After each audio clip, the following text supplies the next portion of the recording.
Нови соработници, председатели на локални партиски ограноци и активисти ќе бидат регрутирани во СДСМ и ВМРО ДПМН, најавија вчера новиот лидер Димитар Ковачевски и повторно избраниот Кристијан Мицковски. Овие најави беше очекувано да се слуштат, зашто СДСМ влезе во резултатска криза, а ВМРО ДПМН е во победнички ритам. Што друго освен лидерите да бидат со нови и силни мотивирачки пораки? Ми се чини дека во овој момент делуваат логично. Она на што СДСМ му предстои е консолидирање на редовите во партијата, кои очигледно во подолг период се запоставени на некој начин односите. И мислам дека пред новиот председател на партијата предстои тешка задача, бидејќи не е лесно да се обединат овие структури во Социјалдемократскиот сојуз.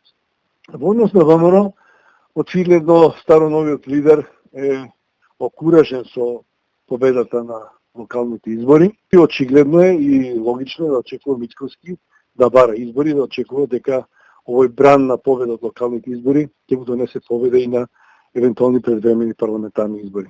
Ова сепак, меѓу другото, значи дека, освен што ќе има агитација за нови кадри, сосема е известно дека многумина ќе мора да си заминат, а први на удар ќе бидат губитниците на локалните ограноци и онаму каде лидерите чувствуваат слаби точки. Дали Ковачевски ќе ги менува, се очекува од него поголеми промени и на локално ниво, да веројатно и на централно ниво, кога ќе формира нова влада.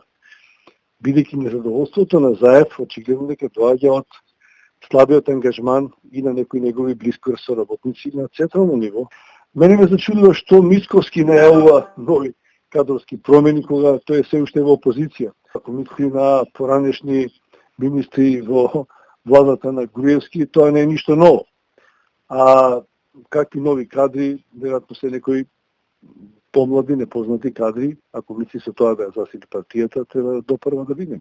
Од овие причини речиси е сигурно дека замената старо за ново ќе започне веднаш, што пак од друга страна навестува дека неголемите партии ситуацијата ќе ја решаваат во завршна парламентарна изборна битка, било напролет, било на есен.